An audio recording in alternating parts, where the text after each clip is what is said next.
សូមជូនរឿងព្រេងខ្មែររឿងប្រវត្តិតាដំបងក្រញូង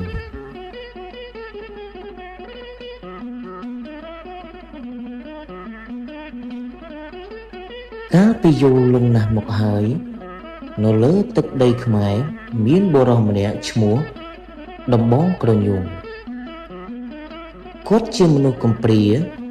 មានជីវភាពក្រីក្រប៉ុន្តែមានចិត្តសប្បុរសនិងឧស្សាហ៍ព្យាយាមរាល់ថ្ងៃគាត់រស់នៅដោយការកាប់អុសរកត្រីនិងធ្វើស្រែទោះជាជីវិតលំបាកយ៉ាងណាក៏គាត់មិនដែលលួចប្លន់ឬធ្វើបាបអ្នកដទៃឡើយ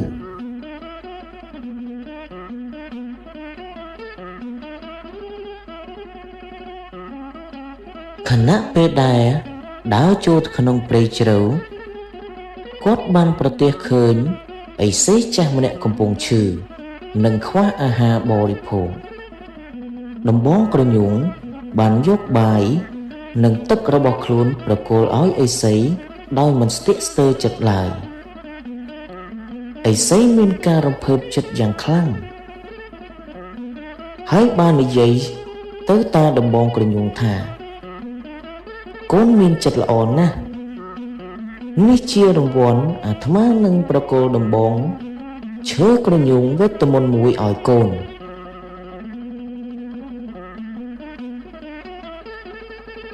ឥសីបានប្រគល់ដំបងធ្វើអំពីឈើក្រញូងពិសិដ្ឋដំបងនេះមានអំណាចអស្ចារ្យអាចធ្វើឲ្យអ្នកកាន់មានកម្លាំងខ្លាំងជាងមនុស្សធម្មតារាប់សិបដង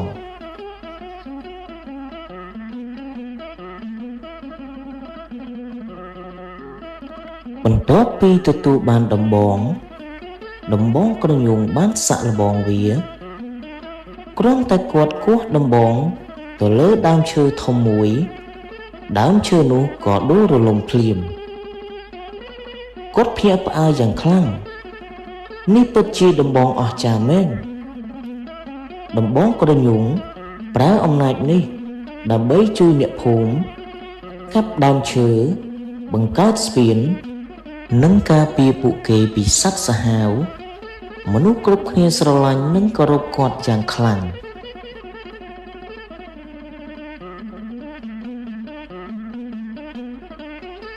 នៅសម័យនោះ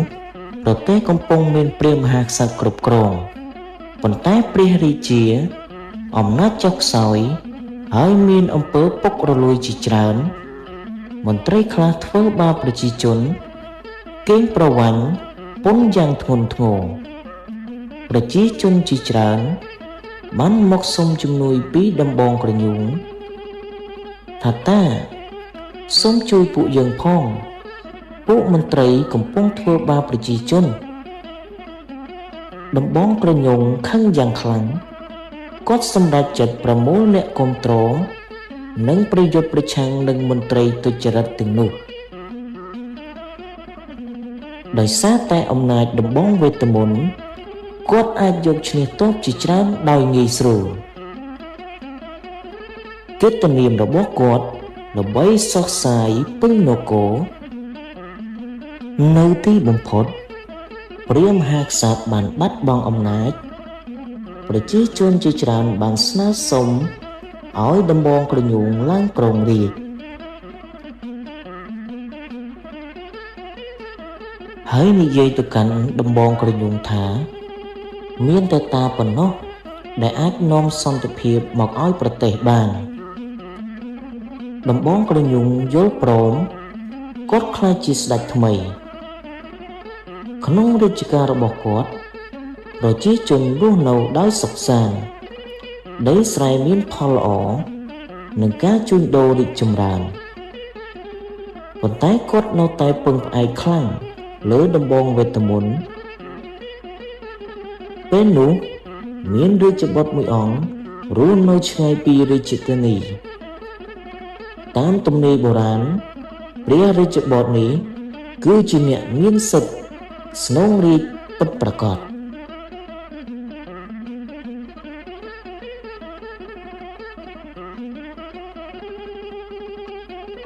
នៅពេលរាជបុត្រនោះធំឡើងព្រះអង្គបានដឹងអំពីរឿងនេះព្រះអង្គបានសម្រេចចិត្តធ្វើដំណើរមកទាមទាររាជបល្ល័ង្កវិញ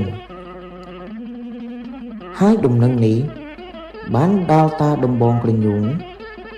គាត់មានការព្រួយបារម្ភយ៉ាងខ្លាំងថ្ងៃមួយរាជបុត្របានមកដល់មុខរាជវាំងហើយបាននិយាយថាខ្ញុំមកទាមទាររាជបល្ល័ង្កដែលជាសិទ្ធិរបស់ខ្ញុំតាដំបងក្រញូងមិនព្រមប្រកល់រាជឡើយការប្រឈមមុខគ្នាបានកើតឡើងដោយកំហឹងខ្លាំងតាដំបងក្រញូងបានគប់ដំបងក្រញូងវេទមន្តសម្ដៅទៅលើរាជបុត្រប៉ុន្តែព្រះរាជបុត្របានគេចផុតដំបងនោះហោះឆ្ងាយយ៉ាងខ្លាំងរហូតធ្លាក់ទៅតំបន់មួយឆ្ងាយពីរាជធានីដំបងវេទមន្តបានបាត់ទៅជារៀងរហូត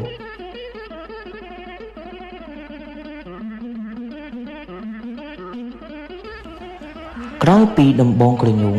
បានបាត់ដំបងវេទមន្តតាដំបងក្រញូងលែងមានអំណាចអស្ចារ្យដូចមុនទៀតហើយគាត់ដឹងថាអំណាចដែលខ្លួនមានទាំងអស់មានរយៈពេលយូរគឺពឹងផ្អែកលើដំបងជាងសមត្ថភាពខ្លួនឯងនៅទីបំផុតគាត់សម្រេចចិត្តដកខ្លួនចេញពីរាជបល្ល័ង្កពីរាជបុត្របានឡើងគ្រងរាជជំនួសប្រទេសបានវិលត្រឡប់ទៅរកសន្តិភាពវិញកំណត់ឈ្មោះបាត់ដំបងប្រជាជនបាននិយាយតគ្នាអំពីដំបងវេទមន្តដែលបានហោះបាត់ប្រវត្តិតាដំបងក្រញូងក៏ចប់ត្រឹមនេះសូមជួយចុច Subscribe ដើម្បីទទួលបានវីដេអូរឿងនិទានថ្មីៗសូមអរគុណ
សូមជូនរឿងព្រេងនិទានខ្មែរ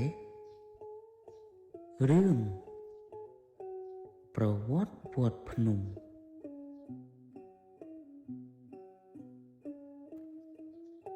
កាលពី6ទសវត្សរ៍មុននៅតាមដងទន្លេចតុមុខមានភូមិតូចមួយស្ងប់ស្ងាត់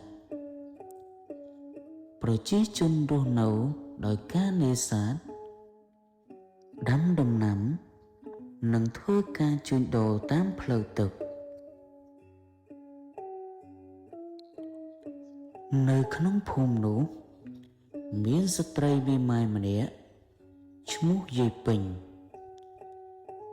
គាត់ជាមនុស្សមានចិត្តសប្បុរសស្មោះត្រង់និងគោរពព្រះពុទ្ធសាសនាយ៉ាងខ្លាំងអ្នកភូមិគ្រប់គ្នាស្រឡាញ់និងគោរពគាត់ណាស់ថ្ងៃមួយនៅរដូវវស្សាភ្លៀងបានធ្លាក់យ៉ាងខ្លាំងជាច្រើនថ្ងៃជាប់គ្នាទឹកនៅទន្លេឡើងខ្ពស់ហូរកូចកាចពេញតំបន់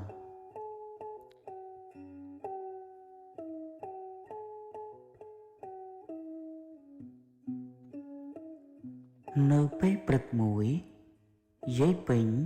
បានចេញមកមាត់ទន្លេដើម្បីពិនិត្យមើលស្ថានភាពទឹក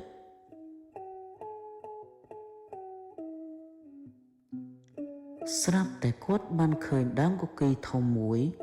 អណ្ដែតតាមទឹកហេតុអ្វីបានជាមានដើមឈើធំបែបនេះអណ្ដែតមកទីនេះយាយពេញគិតក្នុងចិត្តគាត់បានហៅអ្នកភូមិឲ្យមកជួយទាញដើមឈើនោះឡើងលើគោកបន្ទាប់ពីទាញឡើងបានហើយអ្នកភូមិបាននាំគ្នាបើកប្រហោងនៅក្នុងដើមឈើនោះគ្រប់គ្នាភ្ញាក់ផ្អើលយ៉ាងខ្លាំងនៅក្នុងដើមឈើនោះគឺមានព្រះពុទ្ធរូបចំនួន4អង្គធ្វើអំពីសំរឹទ្ធយ៉ាងស្រស់ស្អាតនិងរូបព្រះវិស្ណុមួយអង្គអ្នកភូមិនាំគ្នាលើកដៃសំពះដោយសេចក្តីជ្រះថ្លាយាយពេញបាននិយាយថានេះជាសញ្ញាដ៏វិសេសវិសាលយើងគូកសាងទីសក្ការៈមួយដើម្បីតម្កល់ព្រះពុទ្ធរូបទាំងនេះហើយអ្នកភូមិទាំងអស់ក៏បានយល់ព្រមនឹងការសំណើរបស់លោកយាយ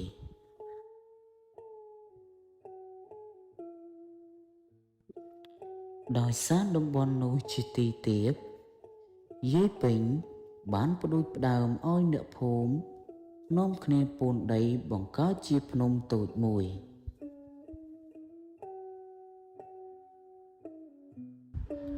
រៀងរាល់ថ្ងៃបុរសស្ត្រីចាស់ក្មេង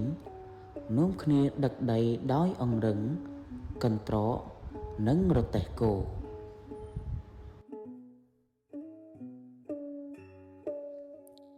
ទោះបីជាការងារលំបាកប៉ុណ្ណាក៏ដោយគ្មានអ្នកណាបោះបង់ឡើយបន្ទាប់ពីលើកដី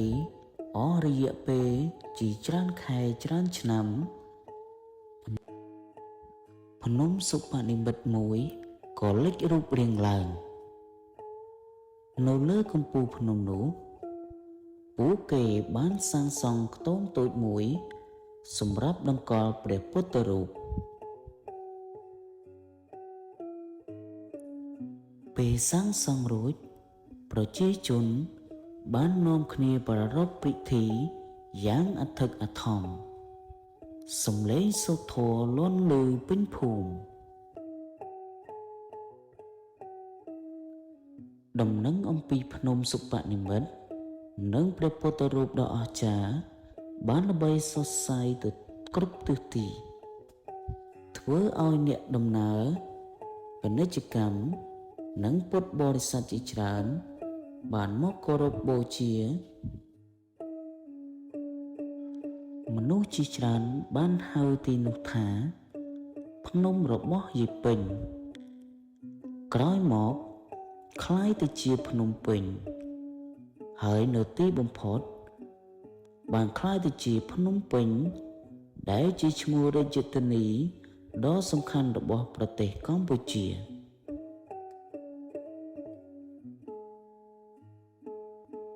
ជាច្រើនឆ្នាំក្រោយមកព្រះមហាក្សត្រនិងប្រជាជនបានជួយជួសជុលនិងកសាងវត្តឲ្យធំជាងមុនវត្តភ្នំបានក្លាយជាទីសក្ការៈដ៏សំខាន់សម្រាប់ព្រះពុទ្ធសាសនាអ្នកស្រុកជឿថាវត្តភ្នំជាកន្លែងប្រកបដោយបារមីនិងសេចក្តីសុខសាន្តជារៀងរាល់ឆ្នាំមានភ្ញៀវទេសចរនិងពុទ្ធបរិស័ទរាប់ពាន់នាក់មកទស្សនានិងបួងសួងសុំសេចក្តីសុខទោះបីជាយាយពេញបានលាចាកលោកជាយូរមកហើយក៏ដោយប៉ុន្តែកេរ្តិ៍ឈ្មោះនិងអំពើល្អរបស់គាត់នៅតែរស់នៅក្នុងបេះដូងប្រជាជនខ្មែរជានិច្ចវត្តភ្នំបានក្លាយជានិមិត្តរូបនៃព្រះរាជធានីភ្នំពេញនិងជាភស្តុតាងនៃជំនឿសទ្ធានិងសាមគ្គីភាពរបស់ប្រជាជនខ្មែររឿងប្រវត្តិវត្តភ្នំក៏សន្មតទៅចប់ត្រឹមនេះសូមជួយចុច Subscribe ដើម្បីទទួលបានវីដេអូរឿងនិទានថ្មីៗសូមអរគុណ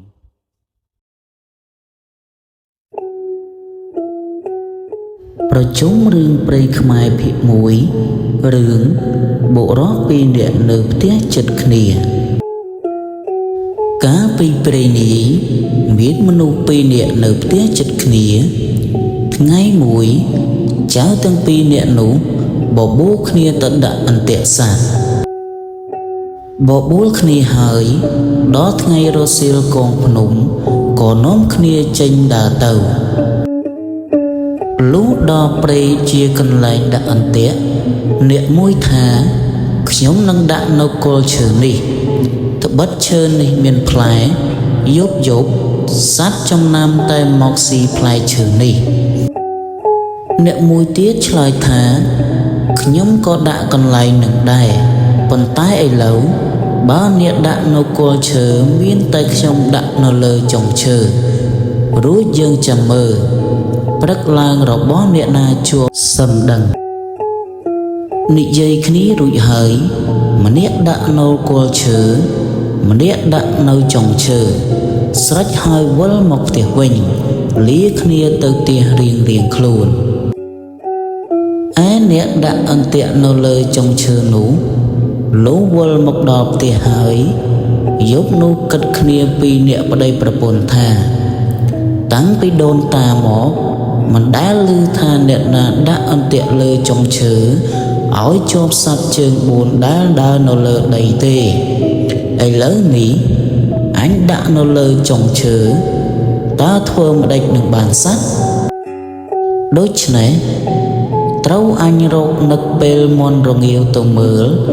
បើឃើញសត្វជាប់អន្ទាក់គេនៅលើដីអញដោះយកទៅចុងនឹងអន្ទាក់អញឯចុងឈើដល់ព្រឹកឡើងអញទៅមើលជាមួយអ្នកនោះហើយអញដោះយកសត្វទៅជូនលោកសុភាសេកបើវាមិនសុខចិត្តដូចម្ដេចមុខជាកើតក្តីគង់តែដល់សុភាសេកមិនខានសុភាសេកនឹងកាត់ក្តីឲ្យវាចាញ់ពិតប្រាកដ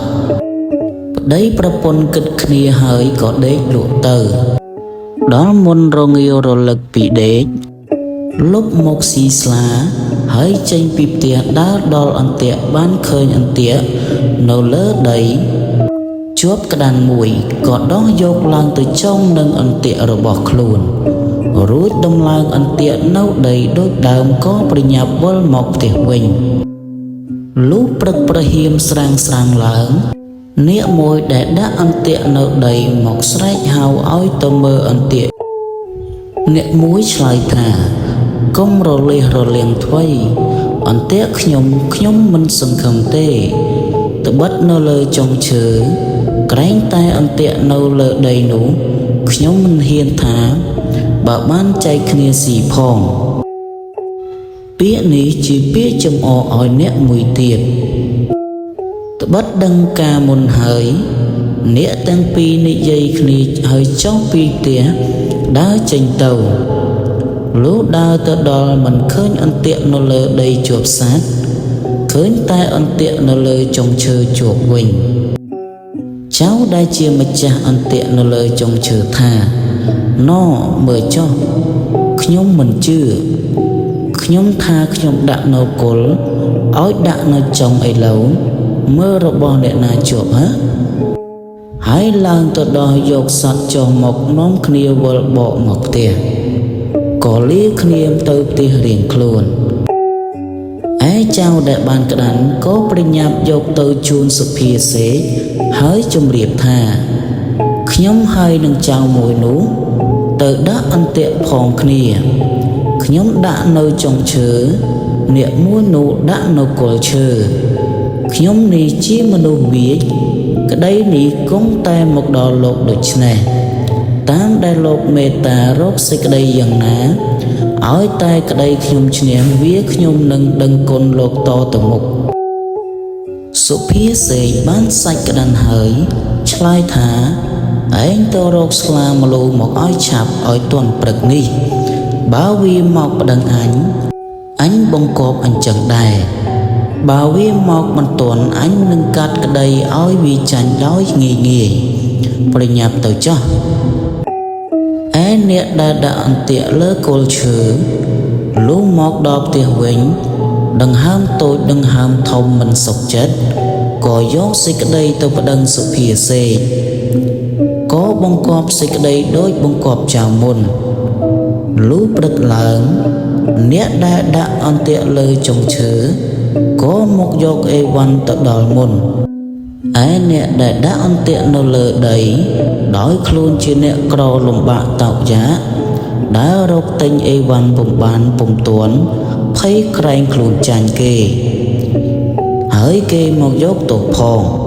có rất pi phô mùi từ phô mũi bán chút nâng sự phía tuần sai su thà miễn đâm na ở vậy chi rốt được nè chọc sân cháu nuôi trời thả lục ơi nất chui đo tục nhom phong từ bắt nhom hái nâng nẹo mùi từ đã ăn tiện phong khía nhóm đã nâu cổ chớ kế đã nơi trồng chớ rất lang tàu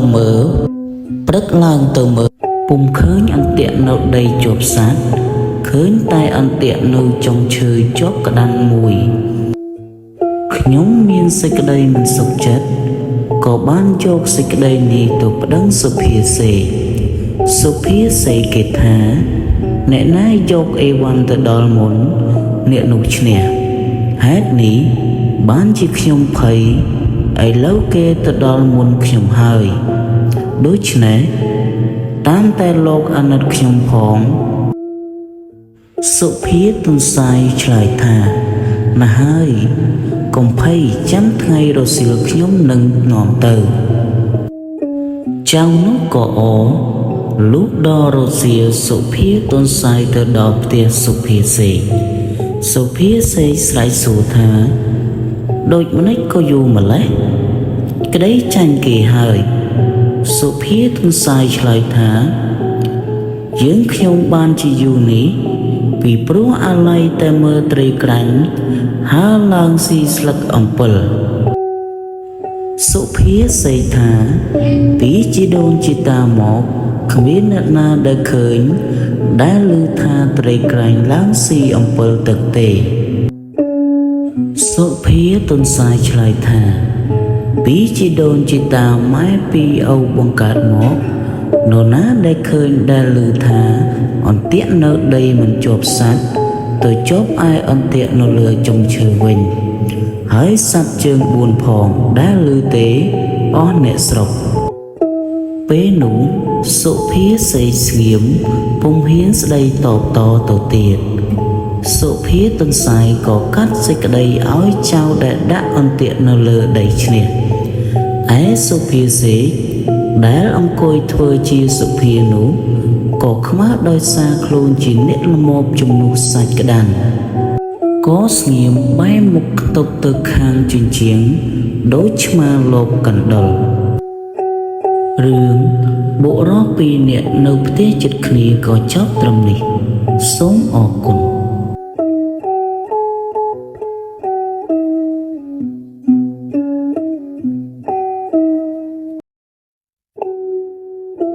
រឿងចចកនិងកំពឹសកាលពីព្រេងនេះមានចចកក្រាស់ធំមួយដល់ខែលំហើយវាតែងដើររកត្រពាងបឹងបួដែលរីងទឹកដើម្បីចាប់ត្រីស៊ីលុះទៅដល់ត្រពាំងមួយទឹកអស់នៅតែប្រឡងមួយឃើញសុទ្ធតែភក់មានត្រីកំពឹសបង្កងក្តាមជាច្រើនណាស់ចចកឃើញហើយមានចិត្តត្រេកអររីករាយគិតថាថ្ងៃនេះអញមានលៀបធំណាស់ជាលៀបចុងឡែកជាងសពថ្ងៃឯកំពឹសមានប្រាជ្ញាឬចចកថាដូច្នេះហើយក៏និយាយលួងលោមចចកថាយើងទាំងអស់គ្នាសុទ្ធតែចំណីបងចចកឯងទាំងអស់ហើយប៉ុន្តែយើងប្រឡាក់ភក់ណាស់បងឯងស៊ីយើងទាំងភក់ដូច្នេះមិនឆ្ងាញ់ពិសាទេចចកឆ្លើយថាធ្វើដូចម្ដេចនឹងឆ្ងាញ់ពិសាកំពឹសឆ្លើយថាត្រូវបងចចកយកយើងទៅលាងទឹកឲ្យជ្រះស្អាតហើយសឹមស៊ីនោះទើបឆ្ងាញ់ពិសាចចកថាកុំព្រួយចិត្តខ្ញុំធានាគិតឲ្យបងបានស្រួលប៉ុន្តែត្រូវបងឯងតាមខ្ញុំចចកឆ្លើយឡើងថាបងឯងធ្វើដូចម្ដេចក៏ខ្ញុំតាមទាំងអស់កំពឹសថាធ្វើដូច្នេះចូលបងឯងមករនាលដេកក្នុងភក់នេះហើយយើងរកគ្នានឹងបានតោងខំរោមបងឯងនាំយើងទៅរកស្ទឹងបឹងបួឯណាដែលមានទឹកថ្លាច្រើនបងឯងលាងយើងឲ្យស្អាតហើយសឹមបងឯងស៊ីឆ្ងាញ់ពិសាតាមចិត្តចោះឯចចកជាសត្វលោភហើយល្ងងក៏ធ្វើតាមពាក្យកំពឹសនឹងត្រីក៏បបួលគ្នាតោងរោមចចកទៅលុះដល់បឹងមួយធំវែងមានទឹកថ្លាល្អចចកចោះទៅក្នុងទឹកអស់ត្រីកំពឹសលោតទៅក្នុងទឹកហើយប្រាប់ថាបងចចកឯងទៅចិញ្ជូនមកឲ្យអស់សិនសឹមមកស៊ីឲ្យឆ្អែតតែម្ដងយើងចាំបងនៅទីនេះចចកក៏ទៅចិញ្ជូនត្រីនិងកំពឹសមកលុះត្រាតែអស់ពីត្រពាំងនោះពួកត្រីកំពឹសក្តាមខ្យងដឹងថាចចកជូនអស់ហើយក៏នាំគ្នាងូតទឹកបាត់អស់ទៅឯចចកដឹងថាកំពឹសបញ្ឆោតដូច្នេះហើយខឹងណាស់ដើរទៅបបួលអស់សត្វធំតូចដំរីរមាសខ្លាគ្រប់ភាសាសត្វទាំងពស់ថ្លាន់ពស់ធំពស់តូចទាំងសត្វហើគ្មានសេះសល់ដល់តិចបបួលគ្នាមកបាចទឹកបឹងនោះឲ្យរីងនឹងបានចាប់ត្រីក្នុងបឹងនោះស៊ីឲ្យអស់បានឲ្យពស់ថ្លាន់ធ្វើជាទំនប់អស់សត្វឯទៀតក៏បបួលគ្នាបាចសត្វក្នុងបឹងដឹងថាចចកបបួលគ្នាបាចទឹកឲ្យរីងទាំងបឹងភ័យណាស់ក៏គិតគ្នាថាយើងធ្វើម្ដេចនឹងបានឲ្យសត្វទាំងអស់លែងបាចទឹកកាលនោះត្រីក្រាញ់ឆ្លើយឡើងថាខ្ញុំឮគេនិយាយថាបងសុភាទន្សាយជាអ្នកមានប្រាជ្ញាចេះដោះទុក្ខមនុស្សសត្វផង ជាច្រើនអ្នកណាស់ហើយបាទដូច្នេះខ្ញុំនឹងទៅពឹងបងសុភាទុនសាយឲ្យមកជួយដោះទុក្ខអស់យើងពួកត្រីគិតគ្នាហើយ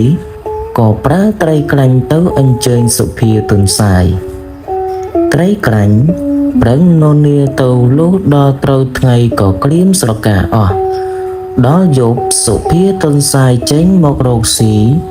បានឃើញត្រីក្រាញ់ននាដូច្នោះក៏សួរថាបងត្រីក្រាញ់ទៅណាត្រីក្រាញ់ឃើញសុភាទុនសាយហើយមានចិត្តត្រេកអរណាស់និយាយទាំងអង្វរថាបងសុភាទុនសាយអាណិតខ្ញុំផងត្បិតត្រីទាំងអស់ក្នុងបឹងគេប្រើខ្ញុំមកឲ្យអញ្ជើញបងសុភាទុនសាយទៅត្បិតឮទាំងសត្វទាំងមនុស្សនិយាយថាបងជាអ្នកមានប្រាជ្ញាចេះកាត់ក្តីដោះទុក្ខបើអ្នកឯណាកាត់ទុក្ខបងតែងតែជួយដោះទុក្ខគេមិនដែលខានទេឥឡូវមានដំរីក្របីគោរមាសរមៀងប្រើសក្តាន់ជ្រូកពស់ធំពស់តូចទាំងសត្វហើរគឺកុកក្រៀលបង្គាលខ្យងតុងតូងក្អែកទឹកប្រវឹកស្មោញទាំងប៉ុន្មានបានបបួលគ្នាមកបាចទឹកឲ្យរីងនិងបានចាប់ត្រីអណ្ដើកកន្ធាយស៊ីជាចំណីឲ្យអស់ពីបឹងនេះឯងបើដូច្នេះបងសុភាទុនសាយអាណិតជួយដោះទុក្ខអស់បងប្អូនខ្ញុំ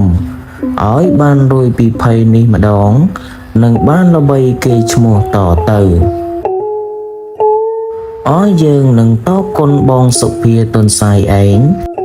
យើងមិនភ្លេចគុណដល់រាបដល់អស់ជីវិតឯទុនសាយឮត្រីក្រាញ់និយាយអង្វរដូច្នោះក៏ឆ្លើយថាបងត្រីក្រាញ់ទៅមុនចុះទៅប្រាប់អស់បងប្អូនកុំឲ្យផិតភ័យចាំខ្ញុំជួយដោះឲ្យរួចកុំមានចិត្តបារម្ភឡើយ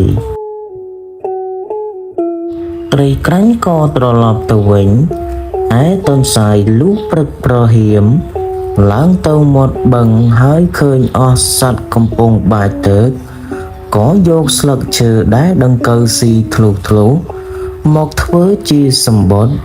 ហើយស្រែកហៅអស់សត្វទាំងនោះថាណែបងប្អូនទាំងអស់គ្នាចាំស្ដាប់ខ្ញុំត្បិតព្រះអិនលោកឲ្យខ្ញុំនាំសម្បុត្រមកប្រាប់គ្រប់គ្នាថាព្រះអិនលោកមកចង់កាត់ជើងទ្រុំប្រមុំជើងអកកាត់ក្បាលចចកដកភ្លុកដំរីសអស់សត្វឮថាសម្បុត្រព្រះអិនដូច្នេះភ័យណាស់អើបោជន់គ្នាពន់លើដំរីក្របីរមាសរមៀងស្ទុះបោទៅជន់លើពោះថ្លាន់ជាទំនប់ដាច់ខ្លួនជាពីរបីកំណាត់ធ្លាយទំនប់ទឹកលិចស្លាប់ទាំងអស់សត្វទាំងអស់នោះក៏ទៅជាចំណីត្រីវិញតាំងអំពីថ្ងៃនោះមកអស់ពួកសត្វទាំងពួងក៏ខ្លាចប្រាជ្ញាសុភាទុនសាយ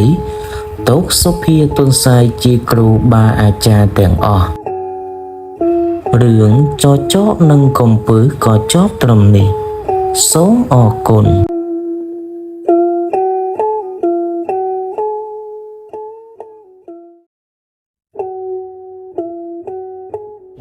រឿងពស់កេងកងកាលពីព្រៃនាយនៅលើទឹកដីយើងនេះគ្រប់ស្រុកទាំងអស់មិនទាន់មានពស់ពឹស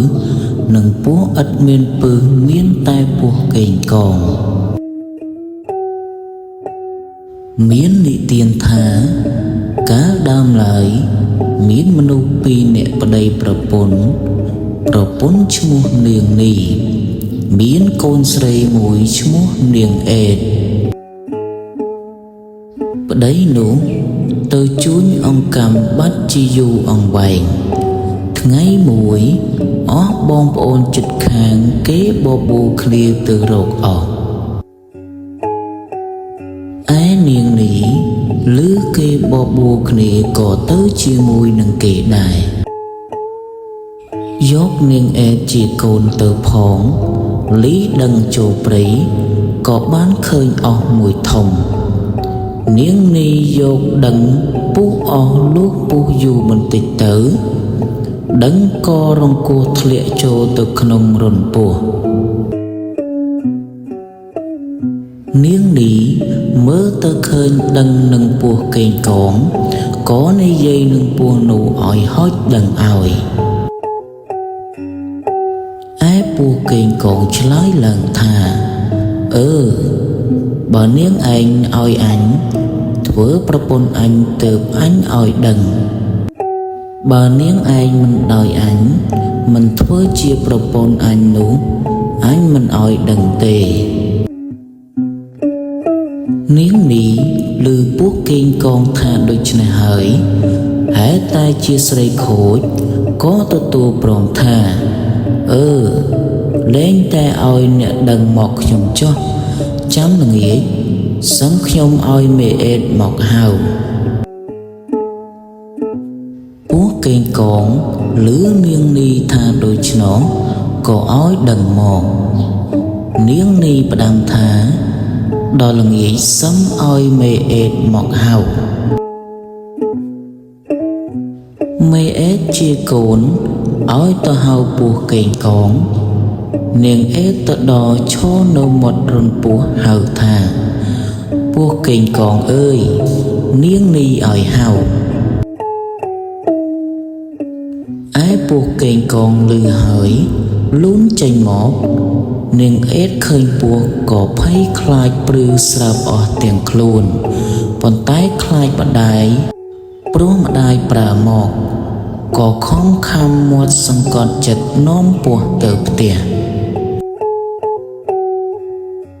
ពស់នោះធំណាស់លូនទៅលើស្មៅបាក់រៀបអស់ដល់ផ្ទះហើយក៏ឡើងទៅដេកជាមួយនឹងនាងនេះនាងនេះនិយាយនឹងពស់កេងកងថាខ្ញុំមានប្តីហើយឥឡូវនេះក៏ទៅជួញអង្កាំពី3ឆ្នាំមកម្ដងពស់កេងកងសួរថាប្តីនាងឯងទៅប៉ុន្មានថ្ងៃប៉ុន្មានខែនឹងមកដល់នាងនេះឆ្លើយថាមិនដឹងជាប៉ុន្មានខែប៉ុន្មានថ្ងៃទៀតនឹងមកដល់ទេពស់កេងកងនិងនាងនេះក៏ដេកលក់ជាមួយគ្នាទៅដល់ជិតទីភ្លឺទើបពស់កេងកងលានាងនេះទៅរួមវិញនាងនេះផ្ដាំថាបើប្តីខ្ញុំមកខ្ញុំមិនឲ្យមីអេតទៅហៅទេអ្នកកុំមកបើប្តីខ្ញុំមិនទាន់មកនោះខ្ញុំប្រើមេអេតឲ្យហៅអ្នកសិនអ្នកមកពស់កេងកងក៏ទៅឯរួមខ្លួនវិញទៅរាល់តែល្ងាចនាងនេះប្រើមេអេតឲ្យទៅហៅពស់កេងកងនាងអេតខ្លាចម្ដាយក៏ទៅហៅតាមពាក្យម្ដាយប្រើប៉ុន្តែក្នុងចិត្តខ្លាចពស់នោះណាស់ត្បិតពស់នោះធំណាស់ហើយវែងផងមួយទៀតខឹងក្នុងចិត្តត្បិតម្ដាយសាហាយនឹងពស់នាងអេតទៅដល់មាត់រូងហើយហៅថាពស់កេងកងអើយនាងនេះឲ្យហៅពស់កេងកងឮក៏លូនចេញមកហើយឆ្លើយថាអេតអើយអេត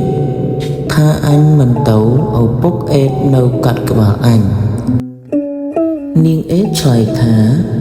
ឪពុកអញទៅជួញអង្កាំ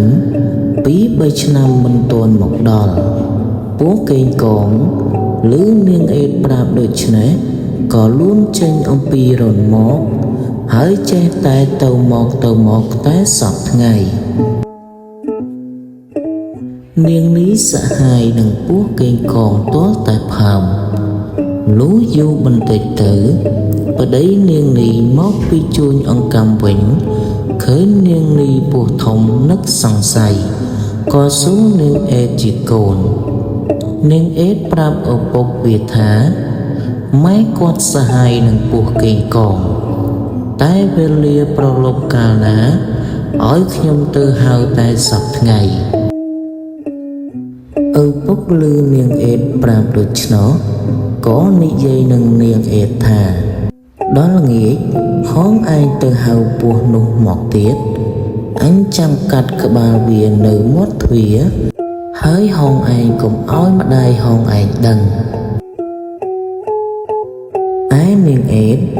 លុះដល់ប្រឡប់ក៏ទៅហៅពស់កេងកងថាពស់កេងកងពស់កេងកងនាងនេះឲ្យហៅពស់កេងកងឮហើយឆ្លើយថាអេតអើយអេតថាអញមិនទៅឪពុកអេតនៅកាត់ក្បាលអញដាច់នាងអេតឆ្លើយថាឪពុកអញទៅជួញអង្កាំ2-3 ឆ្នាំមិនទាន់មកដល់ពស់កេងកងឮនាងអេតប្រាប់ដូច្នោះស្មានថាឪពុកនាងមិនទាន់មកពីជួញអង្កាំមែនក៏ទៅដោយសពថ្ងៃឯឪពុកនាងអេតកាន់ដាវពូនចាំនៅមាត់ទ្វារចាំកាប់ពស់កេងកងលូនចូលក្នុងទ្វារបន្តិចឪពុកនាងអេតកាប់ដាច់ក្បាលហើយកាត់មួយកំណាត់ខាងកន្ទុយយកទៅដាក់លើស្កាក់មួយកំណាត់ខាងក្បាលយកទៅដាក់លើមេឃពុត្រាឯកណ្ដាលខ្លួនឲ្យនាងអេតយកទៅពន្លត់ស្បែកចោលហើយផ្ដាំនាងអេតថាកុំឲ្យម្ដាយហងឯងដឹងតែត្រូវទុកសាច់ស្លឲ្យម្ដាយហងឯងស៊ីឪពុកនាងអេតក៏លាងឈាមពស់ជ្រះអស់មិនឲ្យមានសេះសល់ឯនាងនេះពុំបានដឹងជាប្តីកាប់ពស់សាហាយស្លាប់ទេព្រោះពេលនោះនាងនេះមិននៅទេទៅសួរបងប្អូននៅផ្ទះឆ្ងាយលុះព្រឹកឡើងនាងអេតយកសាច់ពស់មកស្លទុកឲ្យនាងនេះជាម្ដាយស៊ីនាងនេះឃើញសម្លខ្លាញ់រងើមទាំងចានទាំងឆ្នាំងក៏សួរនាងអេតថាបានសាច់អ្វីស្លមេអេតនាងអេតប្រាប់ថាសាច់ជ្រូកនាងនេះគិតស្មានថាសាច់ជ្រូកមែនក៏ឲ្យមេអេតដួសសម្លយកមកស៊ីបាយកាលនាងអេតដួសសម្លមកឲ្យនាងនេះជាម្ដាយស៊ីនោះវាឃើញក្បាលពស់ដាក់លើមេឃពុត្រាវាចង់ស៊ីសាច់ពស់កាក់ឡូក្លែមក្លំលេបសាច់ប្តីឯងនាងនេះកំពុងស៊ីបាយឬក្អែកបោដូច្នោះក៏ទៅមើលនៅឯមេឃពុត្រាឃើញក្បាលពស់កេងកងលើមេឃនាងនេះនឹកអាណិតស្រក់ទឹកភ្នែកតែនាងពុំហ៊ានយំព្រោះខ្លាចប្តីដែលអង្គុយស៊ីបាយជាមួយគ្នាប្តីឃើញនាងនេះស្រក់ទឹកភ្នែកក៏សួរថាហេតុម៉េចបានជាស្រក់ទឹកភ្នែកនាងនេះឆ្លើយថាស៊ីបាយក្តៅសម្លក្តៅរលឹកកូនចៅរលីងរលោងទឹកភ្នែកឯក្អែកនោះចេះតែបោលថាកាក់ឡូក្លែមលេបសាច់ប្តីឯងក្បាលដាក់លើដើមពុត្រាកន្ទុយដាក់លើឆ្កានាងនេះមើលទៅលើឆ្កាឃើញកន្ទុយពស់កេងកងនៅលើនោះឯប្តីនាងនេះដឹងថា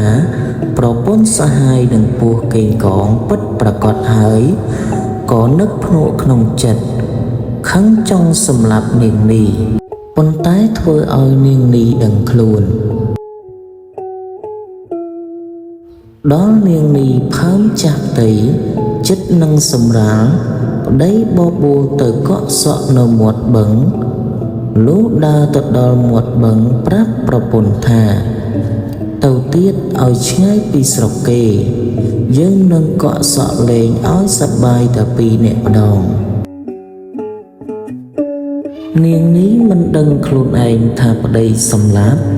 ស្មានថាប្តីនាំទៅកក់សក់មែនក៏ដើរចូលទៅក្នុងព្រៃឆ្ងាយទៅលុះឃើញកំពង់មួយរៀបស្អាតវាល្អប្តីប្រាប់ប្រពន្ធថាក កំពុងនេះរៀបសប្បាយយើងឈប់កក់សក់នៅនោះចោះឯនាងនេះមិនដឹងខ្លួនជាប្តីគិតសម្លាប់ក៏អង្គុយកក់សក់នៅមាត់ជ្រាំងប្តីនោះ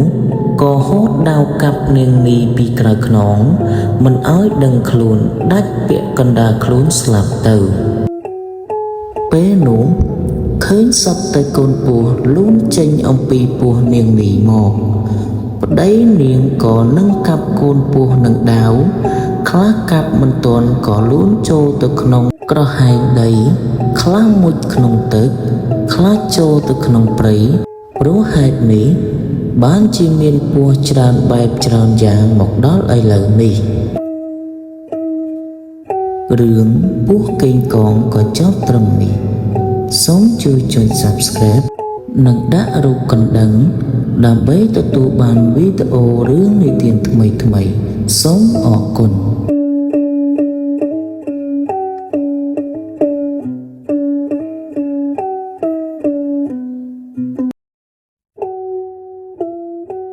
រឿងគង់ហ៊ានកាលពីព្រៃនាយមានមនុស្សម្នាក់ឈ្មោះគង់ហ៊ានមានប្រពន្ធពីរមួយឈ្មោះនាងអាំមួយឈ្មោះនាងគុំថ្ងៃមួយអ្នកគង់នាំប្រពន្ធពីរនាក់ទៅសួរបងប្អូននៅស្រុកឆ្ងាយតាមផ្លូវនៅស្រុកនោះមានខ្លាសាហាវអ្នកគង់បណ្ដាប្រពន្ធទាំងពីរនាក់ទៅដល់ព្រៃធំមួយជិតស្រុកគេព្រៃនោះតែងមានខ្លាដេញខាំមនុស្សគោក្របីស៊ីតែរឿយលុះអ្នកគង់ទៅដល់កន្លែងនោះខ្លាក៏ស្ទុះដេញស្រែកសន្ធប់ពីចម្ងាយមកអ្នកគង់រត់ចូលរោងឈើញ័រដៃញ័រជើងរាកនោមព្រោះភ័យណាស់នាងអាំនិងនាងគុំខំព្រួតគ្នាវាយខ្លានោះស្លាប់ទៅឯអ្នកគង់ឃើញប្រពន្ធវាយខ្លាស្លាប់ហើយបានស្ទុះម្នីចេញពីរោងឈើមកយកដំបងវាយខ្លាស្លាប់ស្រាប់នោះថែមទៀតប្រពន្ធទាំងពីរបន្ទោសប្តីថាខ្លាគេវាយងាប់ហើយធ្វើដើមវាយថែមទៀតប្រុសអីកុំសាកញីដូច្នេះគង់ហ៊ានជេរបំពេញទៅប្រពន្ធថាមិនមែនមានតែស្រីឯណាវាយខ្លាស្លាប់ទេ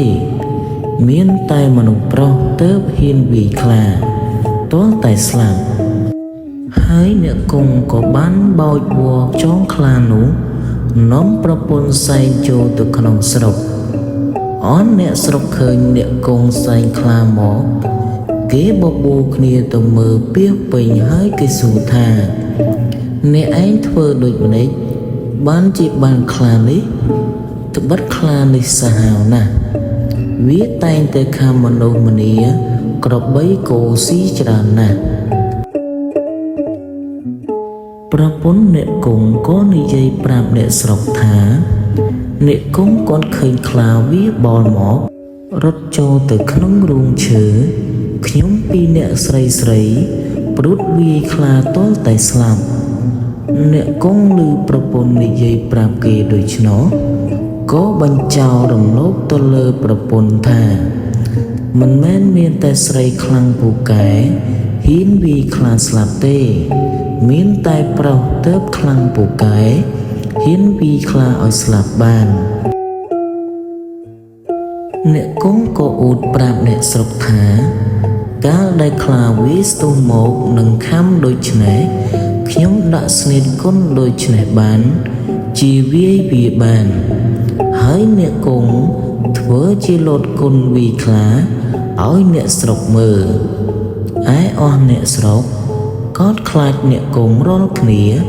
ហើយឲ្យឈ្មោះថាគង់ហ៊ានតាំងពីពេលនោះមកឮល្បីឈ្មោះគង់ហ៊ានជាអ្នកពូកែចេះវាយគុណខ្លាស្លាប់រឿងនេះក៏ជ្រាបដល់ស្ដេចក៏យកទៅចិញ្ចឹមធ្វើជាសេនាសម្រាប់ចម្បាំងសង្គ្រាម លុះយូរបន្តិចទៅជួនជាមានសឹកគេលើកមកចម្បាំងយកនគរស្ដេចទ្រង់ប្រើកងហ៊ានឲ្យទៅចម្បាំងកងហ៊ានឮស្ដេចទ្រង់ប្រើឲ្យទៅជួយចម្បាំងសឹកដូច្នោះភ័យណាស់ពុំដឹងបើគិតដូច្នេះនឹងមិនទៅចម្បាំងមិនបានត្បិតស្ដេចទ្រង់ប្រើហើយខ្លួនបានទាំងល្បីឈ្មោះជាអ្នកខ្លាំងពូកែផងត្រឡប់មកវិញដេកសន្ធឹកសន្ធៃអត់បាយប្រពន្ធទាំងពីរនាក់ចូលទៅសួរថា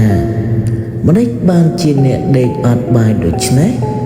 មានបើហេតុភេទអ្វីប្រការដូចម្ដេចគង់ហ៊ានប្រាប់ថាត្បិតស្ដេចទ្រង់ប្រើបងឲ្យទៅចម្បាំងសឹកឥឡូវនេះបងខ្លាចសឹកនោះណាស់មិនដឹងបើគិតដូចម្ដេចទេប្រពន្ធឆ្លើយឡើងថាអ្នកកុំព្រួយចិត្តធានាលើខ្ញុំទាំងអស់អ្នកក្រោកឡើងពិសាបាយឲ្យឆ្អែតងូតទឹកឲ្យស្រួលខ្លួនចុះគង់ហ៊ានឮប្រពន្ធលួងលោមដូច្នោះបានធូរក្នុងចិត្តក្រោកឡើងងូតទឹកស៊ីបាយរៀបគ្រឿងប្រដាប់ទៅចម្បាំងលុះរៀបរួចហើយដល់ពេលវេលាល្អក៏ចូលទៅក្រាបបង្គំលាស្ដេចចេញទៅច្បាំងយកទាំងប្រពន្ធទៅផងគង់ហ៊ានជិះនៅក្បាលដំរីប្រពន្ធជិះខាងក្រោយមានរេពលហែហោមអមមុខក្រោយជាក្បួនទ័ពត្រៀបត្រាពាពេញលុះជិះទៅជិតខ្មាំងសត្រូវមើលឃើញច្បាស់ប្រកបគង់ហ៊ានភ័យណាស់លិចអាចលិចនោមញ័រដៃញ័រជើងដូចគេអង្រួនក្បាលដំរីឯដំរីគិតស្មានថាគេអង្រួនឲ្យខ្លួនបោលចូលក៏ចេះតែបោលសម្រុកចូលទៅមុខរេពលទាំងអស់គ្មាននរណាតាមទាន់ឯខ្មាំងសត្រូវឃើញគង់ហ៊ានបំបោលដំរីចូលដូច្នោះគិតស្មានថាមេទ័ពនេះពូកែណាស់ក៏បាក់ទ័ពចាញ់រត់យកតែព្រះអាយុដោយខ្លួនទៅគង់ហ៊ានឃើញខ្មាំងរត់អស់ទៅក៏ធ្វើជាអួលក្អេងក្អាងឲ្យអស់នីមើលនឹងរេពលកោតខ្លាចអស់នីមើលឃើញគង់ហ៊ានលិចអាចដាក់ក្បាលដំរីស្អុយពីពេញដូច្នេះគេសួរថាលោកមេទ័ពអ្វីក៏លិចលាមកដូច្នេះគង់ហ៊ានឆ្លើយឡើងថាបើកំពុងតែចម្បាំងនឹងសត្រូវហើយឈឺផ្ទៃនឹងចុះទៅដោះទុកសត្វឯណាបានមានតែដោះទុកសត្វលើក្បាលដំរីដូច្នេះឯងបើរវល់តែដោះទុកសត្វខ្មាំងវាមិនកាប់ស្លាប់ឥតអំពើទៅហើយឬអស់នីមើលនឹងរេពលឬគង់ហ៊ាននិយាយដូច្នោះអ្នកខ្លាំងមានប្រាជ្ញាគេដឹងថាគង់ហ៊ានខ្លាចអ្នកខ្លះមិនសូវមានប្រាជ្ញាក៏កត់ខ្លាចគង់ហ៊ានណាស់ឯគង់ហ៊ានបានឈ្នះតបត្រឡប់មកក្នុងនគរវិញហើយចូលទៅក្រាបបង្គំស្ដេចទ្រង់ជ្រាបថាគង់ហ៊ានទៅចម្បាំងឈ្នះដេញខ្មាំងរត់ខ្ចាត់ខ្ចាយអស់ទៅទ្រង់ត្រេកអរណាស់ទ្រង់ព្រះរាជទានកិត្តិយសជានីមើលធំហើយព្រះរាជទានរាជទ្រព្យគ្រឿងបណ្ដាការជាច្រើនតាំងពីថ្ងៃនោះមកគង់ហ៊ានរត់តែអ៊ូតខ្លាំងពូកែក្អេងក្អាងឡើងទៀតលុះក្រោយមកទៀតមានក្រពើសាហាវមួយចេះតែដេញខំអស់មនុស្សម្នាអ្នកឈ្មោះជួញដូរដើររកស៊ីខាងជើងទឹកកំពង់គេខ្លាចរអាគ្រប់គ្នាមិនមានអ្នកណាហ៊ានចោះមុជទឹកឬដើរងូតទឹកសោះអស់រះលំបាកចិត្តណាស់រឿងនោះក៏ជ្រាបទៅដល់ស្ដេចទ្រង់ត្រាស់ប្រើឲ្យគង់ហ៊ានទៅចាប់ក្រពើឯគង់ហ៊ានឮព្រះបន្ទូលដូច្នោះនឹកភ័យណាស់ ប៉ុន្តែមិនហ៊ានទៅតឹងព្រះបន្ទូលក៏ទទួលថានឹងយកអាសាសូមទ្រង់កុំព្រួយព្រះរាជហឫទ័យកុំហ៊ានត្រឡប់មកផ្ទះនិយាយនឹងប្រពន្ធថាឥឡូវនេះស្ដេចទ្រង់ប្រែយើងឲ្យទៅចាប់ក្រពើក្នុងទន្លេត្បិតក្រពើសាហាវណាស់ម្ដងនេះឃើញជាមិនរួចខ្លួនទេ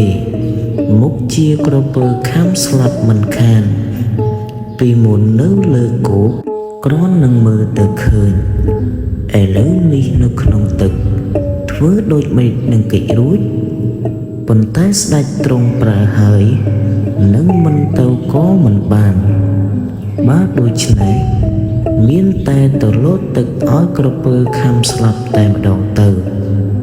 គង់ហ៊ានគិតគ្នានឹងប្រពន្ធដូច្នោះហើយក៏ហៅអស់កូនក្មួយមកធ្វើជាចាប់ក្រពើអស់ម្នេះម្នាមហាជនបានលើថាគង់ហ៊ានបានត្រូវចាប់ក្រពើក៏បបួលគ្នាទៅមើលពីពេញលុះគង់ហ៊ានទៅដល់កំពង់ទឹកបានឃើញក្រពើហាលមកប្រប់ច្រាំងត្រង់ទីកន្លែងមានដើមឈើពីរដើមដុះជិតគ្នាមានប្រកៀបគាត់ក៏ស្ទុះលោតចុះទៅក្នុងទឹកត្រង់ទីនោះដោយគិតថាលោតទៅឲ្យក្រពើវាខំឲ្យស្លាប់ទៅប៉ុន្តែក្រពើវាឮសូរសន្ធឹកគង់ហ៊ានលោតក៏ភ្ញាក់ព្រឺតប្រឹងលោតឡើងដោយគេប្រហកក្នុងប្រកៀបឈើជាប់ពាក្យកណ្ដាលខ្លួនរុញទៅមុខក៏មិនរួចថយមកក្រោយក៏មិនរួចគង់ហ៊ានមុជទៅក្នុងទឹកងើបឡើងឃើញក្រពើជាប់នឹងដើមឈើដូច្នោះស្រែកបង្គាប់កូនក្មួយឲ្យយកអំពែងមកចាក់កាប់ក្រពើនោះស្លាប់ទៅឯអ្នកដែលមើលទាំងប៉ុន្មានគេគិតស្មានថាគង់ហ៊ានចាប់ក្រពើបោះមកឲ្យជួបនឹងដើមឈើក៏កោតខ្លាចគង់ហ៊ានក្រៃពេកគង់ហ៊ានបានឃើញក្រពើស្លាប់ដូច្នោះក៏រឹតតែក្អេងក្អាងអួតខ្លាំងពូកែឡើងទៀតហើយចូលទៅក្រាបទូលស្ដេចតាមខ្លួនចាប់បានក្រពើចោលឡើងមកលើគោកស្ដេចក៏ទ្រង់សពព្រះរាជហឫទ័យព្រមព្រះរាជទានកិត្តិយសឲ្យគង់ហ៊ានឡើងជាធំលើសពីមុនទៀតហើយទ្រង់ព្រះរាជទានទាំងអំណាច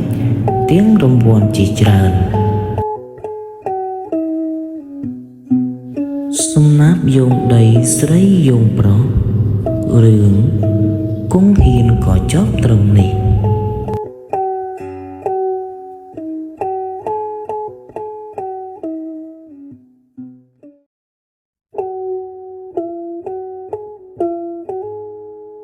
រឿង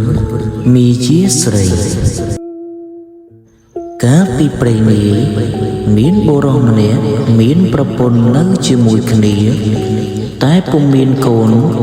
លុះយូរទៅប្រពន្ធនោះមានសហាយនាំមកដេកក្នុងផ្ទះតែសពថ្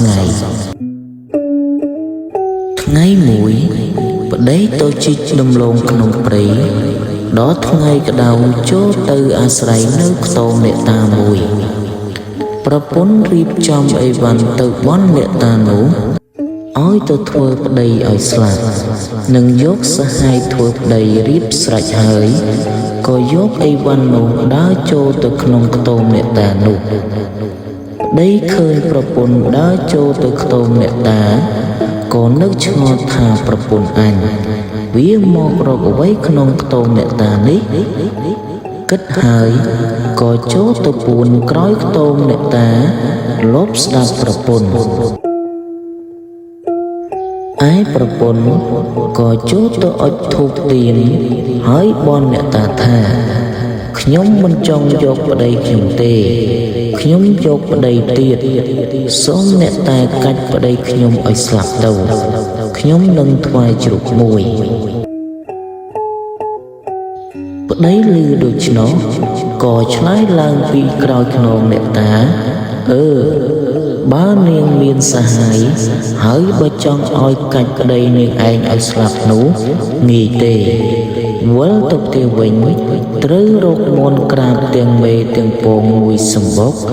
ស្ងោឲ្យប្តីនាងឯងស៊ីទៅវាស្លាប់ហើយ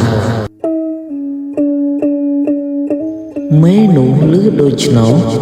ស្មានថាអ្នកតាបង្គាប់ក៏ប្រញាប់វិលមកផ្ទះវិញរកទិញបានមេមន្តក្រាបមួយសម្បុកស្ងោទុកឲ្យប្តីស៊ីដើម្បីនឹងឲ្យស្លាប់ហើយនឹងបានយកសហាយលុះដល់ប្រឡប់ប្តីមកពីជីកដំឡូងដល់ផ្ទះហើយសួរថាគេអើយបានអីស៊ីបាយមេនោះឆ្លើយថាខ្ញុំបានមេមន្តនឹងពងមន្តក្រាបមួយសម្បុកស្ងោទុកឲ្យអ្នកប្តីថារៀបបាយមកស៊ីប្រពន្ធក៏លើកបាយព្រមទាំងមេនឹងពងមន្តក្រាបមកឲ្យប្តីស៊ីប្តីស៊ីអស់ហើយធ្វើជាឈឺដេកធ្ងោហឺមេនោះអណាគិតស្មានថាប្តីឈឺមែនត្រូវនឹងពាក្យអ្នកតាបង្គាប់ហើយត្បិតលឺធ្ងោឯប្តីក៏ធ្វើជាដេកទៅមេនោះគិតស្មានថាប្តីស្លាប់ក៏បើកទ្វារនាំយកសហាយចូលទៅដេកជាមួយអ្នកទាំងពីរកំពុងតែនិយាយគ្នាប្តីក៏ក្រើកឡើងអង្គុយហើយហៅប្រពន្ធមកប្រាប់ថារងាណាស់ឯប្រុសសហាយឃើញប្តីមេនោះក្រោកឡើងអង្គុយដូច្នោះស្ទុះរត់ពុំទាន់ក៏ចូលទៅពូនក្នុងពាងនៅខាងដំណេកសំងំចាំប្តីនោះដេកខ្លួននឹងចេញពីពាងទៅដេកនឹងមេនោះទៀតប្តីបានឃើញតែធ្វើជាមិនឃើញប្រាប់ប្រពន្ធថារងាណាស់ឯងដាំទឹកឲ្យគ្នាងូតបន្តិចនឹងស្លាប់មេនោះឮថាចង់ស្លាប់ដូច្នោះអណាស់ត្បិតត្រូវនឹងពាក្យដែលត្រូវបន់អ្នកតាលុះប្រពន្ធដាំទឹកពុះហើយប្តីថាទៅដងទឹកត្រចៀកបានមួយក្អមមកយកមកលាងនឹងទឹកក្តៅនេះប្រពន្ធឮប្តីប្រើដូច្នោះក៏យកក្អមចេញទៅដងទឹកប្តីឃើញប្រពន្ធទៅបាត់ក៏ក្រោកឡើងដើរទៅលើកទឹកពុះមួយខ្ទះនោះយកទៅស្រោចលើសហាយដែលនៅក្នុងពាងនោះស្លាប់ទៅហើយចូលទៅដេកវិញធ្វើជាធ្ងោហឺទៀតមេនោះវិលពីដងទឹកមកវិញមើលទៅឃើញសហាយត្រូវទឹកក្តៅរួញសរសៃដោយគេដកចេញពីពាងមកក៏អោនខ្សឹបថាថ្វីក៏មិនអោនទៅវាមិនទាន់ទេអានោះឆ្ងក់ដដែលមេនោះយកដៃទៅចាប់ជ្រមុជទៅត្រូវស្លឹកត្រចៀករលេះជ្រុះទាំងសក់មើលបានដឹងថាជាប្តីស្រោចទឹកក្តៅស្លាប់សាហាយទៅហើយក៏ពុំស្ដីយកគម្របពាងមកគ្របហើយយកទឹកឲ្យប្តីងូតឯប្តីក៏មិនស្ដីទឹកក៏មិនងូតប្រាប់ប្រពន្ធថាអញគ្រាន់បើហើយក៏ហៅប្រពន្ធចូលទៅដេកទៅលុះព្រឹកប្រហៀមឡើងមេនោះពុំដឹងបើគិតដូចម្ដេចនឹងយកខ្មោចឲ្យរួចចេញផុតពីផ្ទះក៏នឹកឃើញថាក្នុងស្រុកនេះមានចៅ4នាក់តែងតែលបលួចអីវ៉ាន់លាក់ផងសពថ្ងៃសពយុគគ្រប់ភូមិដូច្នេះអញនឹងគិតឲ្យចៅទាំង4នាក់នោះយកខ្មោចចេញពីផ្ទះអញទៅចោលក្នុងព្រៃឲ្យបានគិតហើយក៏ដើរខ្ចីសំពត់ហូលយកមកហាលជុំវិញផ្ទះឯចៅទាំង4នាក់នោះឃើញហើយគិតគ្នាថាយើមេនោះមានណាស់ណោះជប់នេះយើងនឹងទៅលបលួចវាឲ្យបានពុំខានសពថ្ងៃយើងស្មានថាវាក្រ មេនោះក៏ហាលសំពត់ហូលអាវប្រែនោះលូកដល់ពេលល្ងាចយកទៅជូនគេវិញហើយយកមកចងរឹតរូតពីងខ្មោចនោះឲ្យជាប់ទុកឲ្យចោលចូលលួចមកសែងយកទៅឯចោលទាំង4នាក់លុះយកក៏បបួលគ្នាទៅលួចចូលទៅរករបស់ទាំងនោះពុំឃើញប្រទះឃើញតែពីងមួយចងមាត់ជាប់បើកពុំរួចចោលទាំង4នាក់និយាយគ្នាថារបស់អស់នោះវាដាក់ក្នុងពីងនេះហើយបើដូច្នេះយើងត្រូវសែងពីងនេះហើយថាក៏នាំគ្នាសែងពីងនេះទៅដល់ព្រៃល្ងាចក៏ស្រាយលោកមើលអាមួយវាលោកដៃទៅត្រូវសក់ថាវើយសូតដកដៃចេញ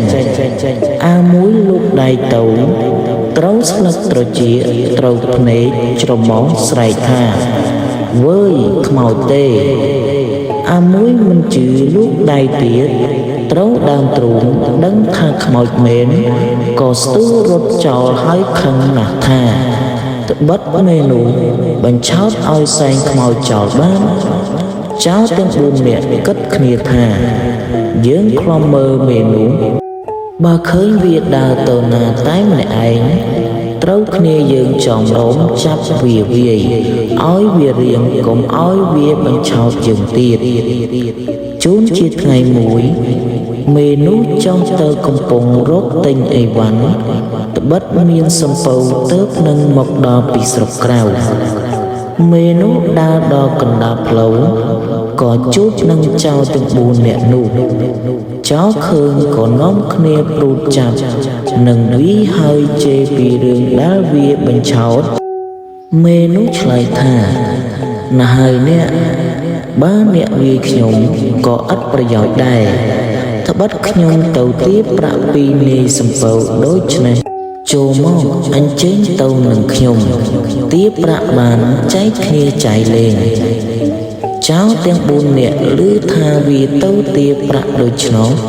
ក៏ចូលចិត្តបបួលគ្នាទៅមេនោះផ្ដាំចោរទាំង4នាក់ថាអស់អ្នកឈរចាំខ្ញុំនៅលើច្រាំងចោះបើកាលណាឃើញខ្ញុំបោយដៃនោះអ្នកនាំគ្នាចោះទៅចោះបានប្រាក់ហើយមេនោះនិយាយផ្ដាំចោលទាំង4នាក់ហើយក៏ចុះទៅសំពៅនិយាយនឹងនាយសំពៅលក់ចោលទាំង4នាក់វាថាចោលនោះជាខ្ញុំរបស់វាហើយចង្អុលបង្ហាញនាយសំពៅថានោះណវាទាំង4នាក់បើវាចុះមកខ្ញុំឡើងទៅលើគោកសូមអ្នកចាប់ដាក់ច្រវាក់វាឲ្យជាប់ទៅកុំឲ្យវារត់បាននេះសំពៅព្រមហើយសួរថាខ្ញុំនាងឯងទាំង4នាក់លក់ថ្លៃប៉ុន្មានមេនោះឆ្លើយថាម្នាក់ថ្លៃ2ណែនអ្នកសំពៅឲ្យ1ណែនកន្លះវាក៏ព្រមលក់ហើយចេញមកក្រៅបក់ដៃហៅចោលទាំង4នាក់ចោលទាំង4នាក់គិតស្មានថាវាហៅឲ្យទៅយកប្រាក់ក៏នាំគ្នាចុះទៅដល់ហើយស្រាប់តែនាយសំពៅប្រើមនុស្សឲ្យដាក់ច្រវាក់នៅបាតសំពៅទាំងអស់គ្នាមេនោះក៏យកប្រាក់ឡើងមកបាត់បានប្រាក់ហើយមេនោះដើរវិលមកផ្ទះវិញដល់កណ្ដាលផ្លូវជួនជាយប់ពុំហ៊ានដើរទៅទៀតក៏ឡើងទៅដេកលើដើមឈើមួយនៅប្រយោគផ្លូវនោះឯចៅ4នាក់លួងនាយសំពៅដាក់ច្រវាក់ជាប់ហើយក៏និយាយគ្នាថាយើមេនេះហៅពេញជាប្រាជ្ញាធំវាបញ្ឆោតយើងឲ្យសែងខ្មោចទៅចោលក្នុងព្រៃហើយឥឡូវវាលក់យើងបានទៀតចោលទាំង4នាក់ខឹងណាស់កាច់ច្រវាក់បាក់រត់ចេញពីសំពៅដើរឡើងមកលើគោករត់មកទាំងយប់នោះជួនជាយប់យូរណាស់ក៏នាំគ្នាឡើងទៅដេកលើដើមឈើធំ ដែលមេនុដេកចៅបីនាក់ឡើងទៅដេកលើមេឃដោយខ្លួនពីរគ្នាចៅម្នាក់ឡើងទៅក៏ជួបនាងនោះនៅលើចុងឈើអាចៅនោះថាហងឯងស្លាប់ហើយម្ដងនេះហងឯងធ្លាប់បញ្ឆោតយើងឥឡូវហងឯងរត់ចុះបើរួចរឿងមីយាស្រីក៏ចប់ត្រឹមនេះ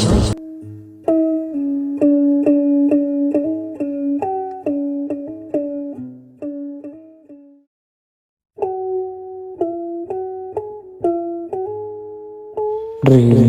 អាកុហកស៊ីកាលពីព្រេងនេះមានក្មេងម្នាក់នៅជាមួយម្ដាយចិញ្ចឹមជ្រូកកំរាវមួយដល់ជ្រូកនោះធំឡើងក្មេងនោះចង់ស៊ីសាច់ជ្រូកក៏និយាយនឹងម្ដាយថាម៉ែខ្ញុំចង់ស៊ីសាច់ជ្រូកសូមម៉ែឲ្យខ្ញុំកាប់ជ្រូកយើងនោះស៊ីផឹកស្រាទៅម្ដាយខត់ថាគុំឯងស៊ីអីក៏ច្រើនម្ល៉េះទុកវាគ្រាន់នឹងលក់យកប្រាក់កាសចាយកូនឮម្ដាយខត់ដូច្នោះក៏នឹកតែក្នុងចិត្តចង់ស៊ីសាច់ជ្រូកតែសប្តាហ៍ថ្ងៃពុំមានភ្លេច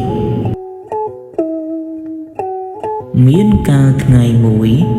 កូននោះភ្ញាក់ឡើងពីដេកនិយាយប្រាប់ម្ដាយថាត្បិតទេវតាប្រាប់ខ្ញុំថាមានមាសប្រាក់ច្រើនណាស់ម៉ែសូមម៉ែជួយខ្ញុំទៅយកម្ដាយឮកូននិយាយប្រាប់ដូច្នោះសួរថាមាសប្រាក់នៅឯណាកូនឆ្លើយថាម៉ែទៅនឹងខ្ញុំចុះបើខ្ញុំបង្គាប់ដូចម្ដេចម៉ែធ្វើតាមខ្ញុំកូនយកកញ្ជើនាំម្ដាយដើរទៅក្នុងព្រៃឆ្ងាយអំពីស្រុក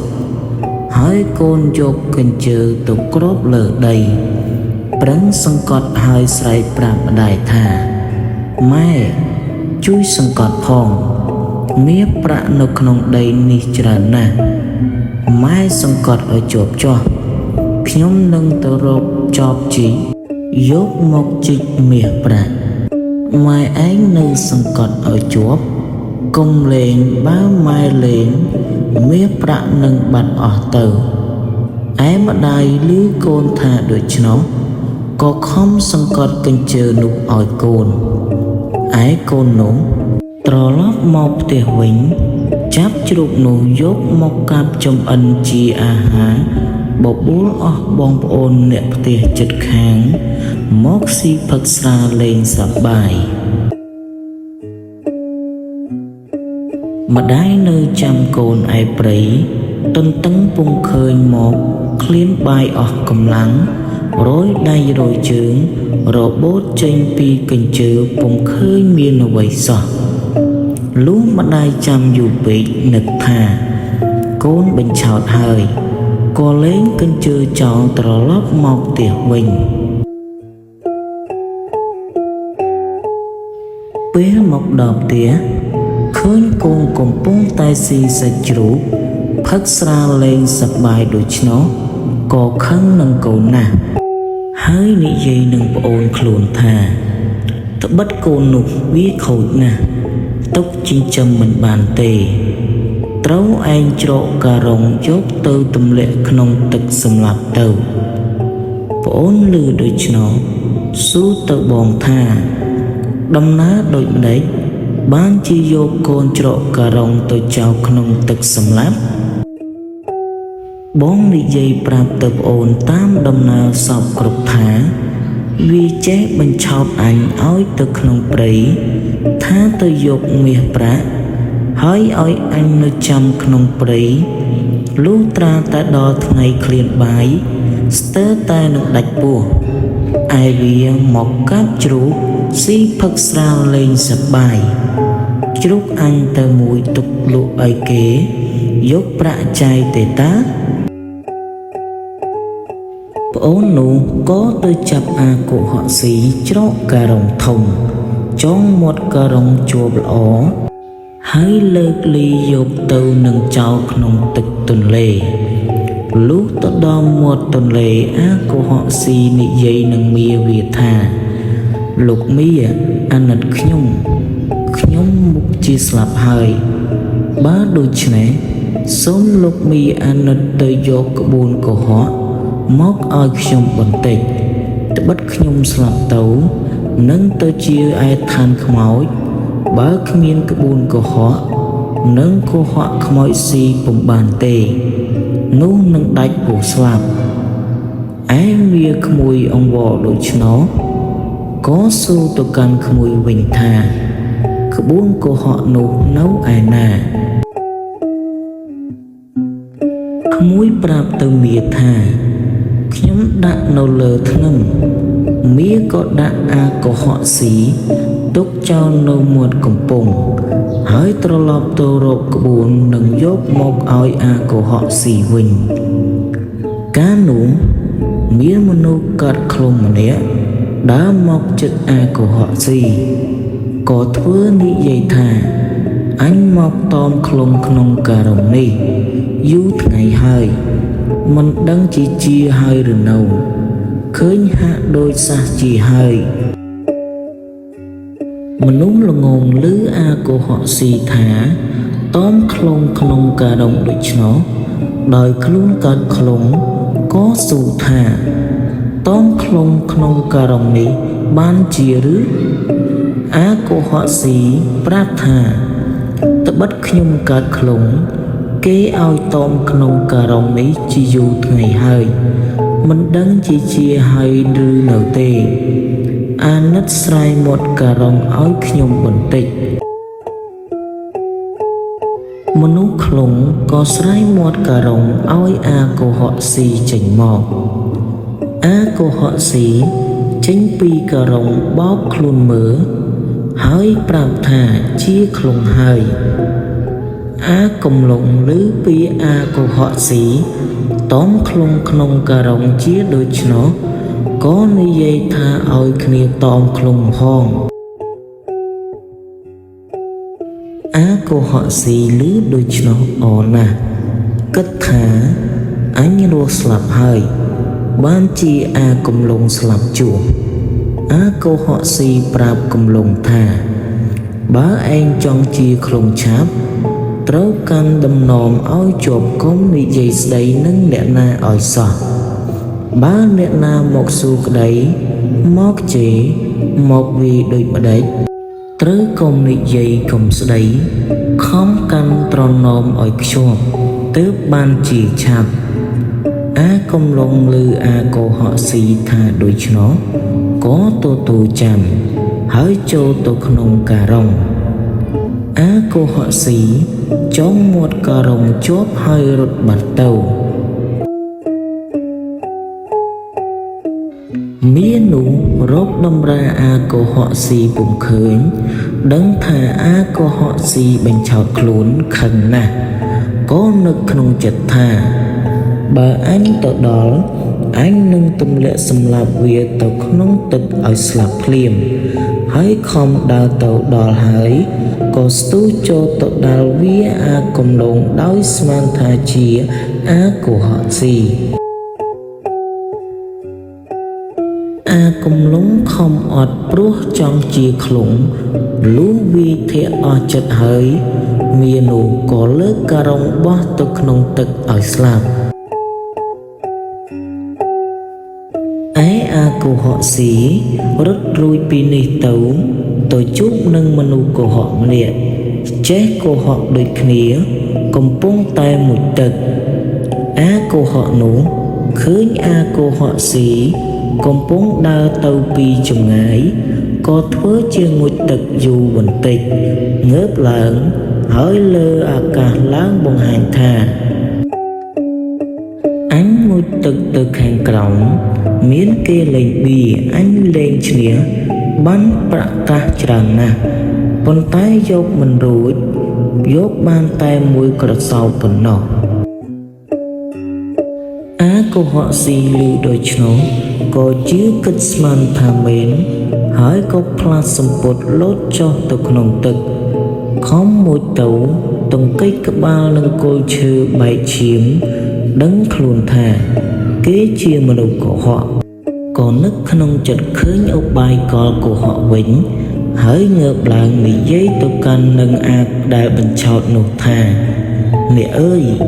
ខ្ញុំមុជទឹកទៅតាមពាក្យអ្នកឯងអំបែងមិញបានឃើញគេលេងបៀបោធូកំតាច្រើនណាស់ហើយខ្ញុំលេងឈ្នះគេ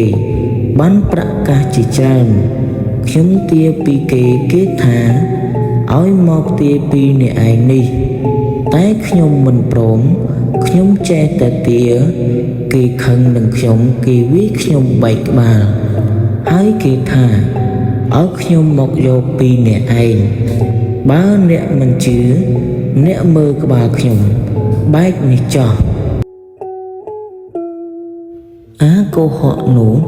ដឹងថាអាកុហកស៊ីមានប្រាជ្ញាចេះកុហកទល់នឹងកុហកមិនចាញ់ខ្លួនក៏ស្រាយកាសចែកឲ្យពាក្យកណ្ដាលហើយសុំគ្នាធ្វើជាបងប្អូនដើររកស៊ីកុហកគេតាំងពីថ្ងៃនោះទៅ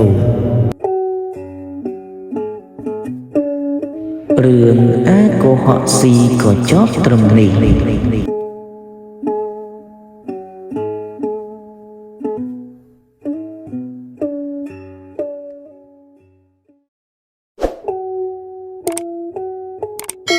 រឿងមនុស្ស4នាក់កាលពីព្រៃនាយមានបុរសឆោត4នាក់ព្រមព្រៀងគ្នាដើររៀនក្តីលុះដើរបន្តិចទៅចាប់បានអណ្ដើក5បុរសទាំង4នាក់នោះក៏យកអណ្ដើកមកចែកគ្នាដល់ចែកទៅចែកមកនៅសល់អណ្ដើក1មនុស្សទាំងអស់នោះមិនសុខចិត្តតែរៀងខ្លួន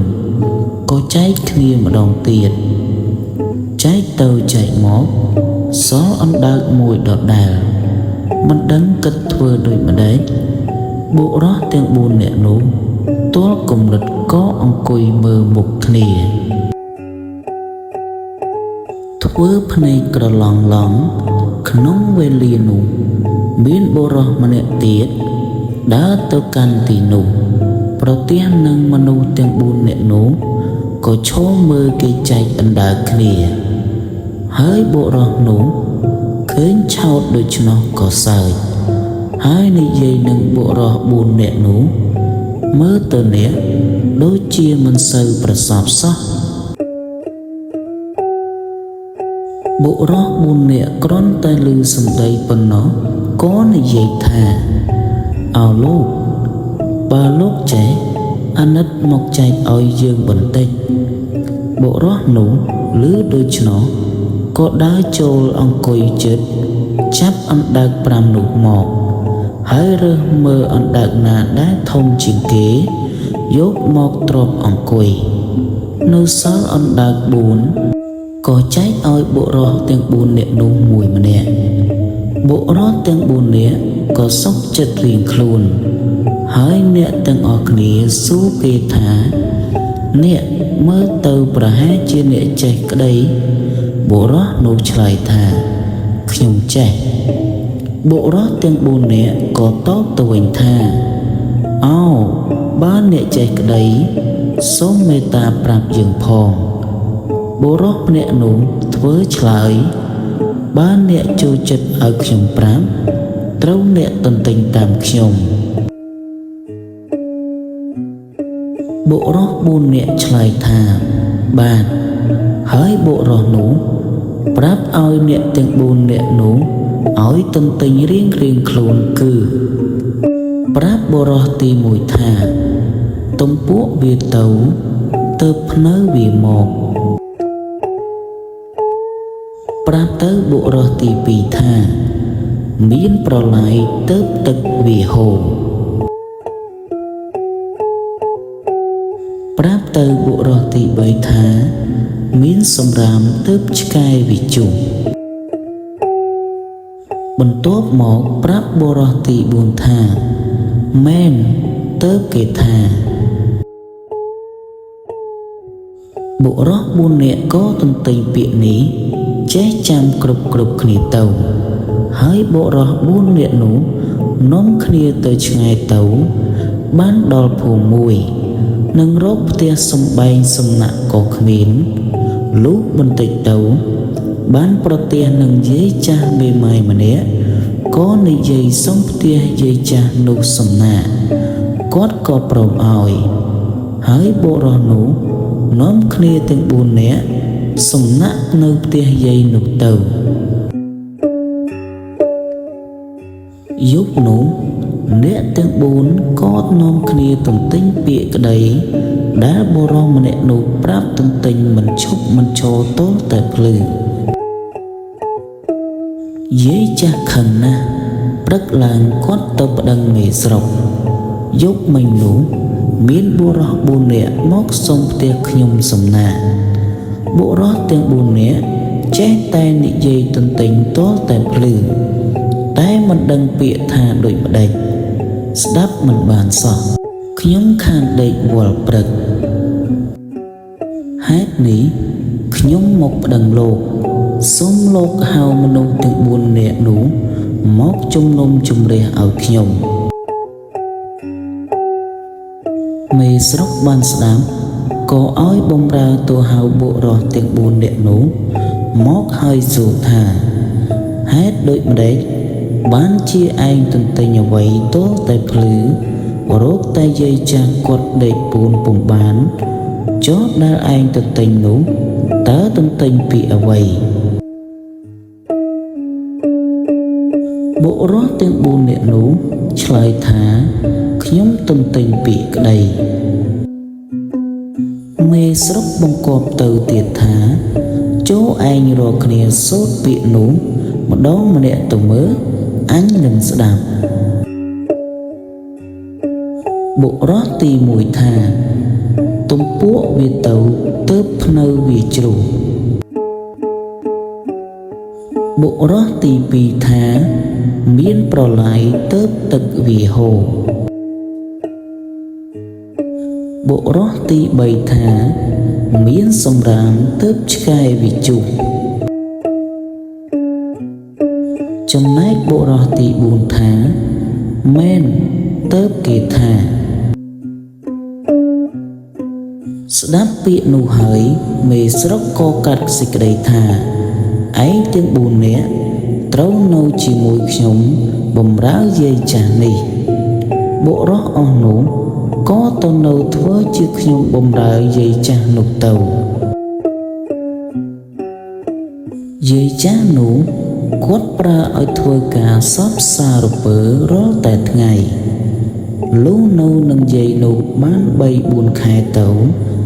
យាយគាត់ប្រើបុរសទាំង4នាក់នោះឲ្យទៅកាប់ឈើធ្វើទូកអ្នកទាំង4នាក់ក៏នាំគ្នាចូលទៅក្នុងព្រៃធំហើយដើររកឈើណាមានប្រហោងទើបកាប់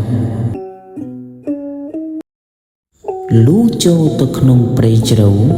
បានប្រទះឈើធំមួយដើមមានប្រហោងបុរសទាំង4នាក់និយាយគ្នាថា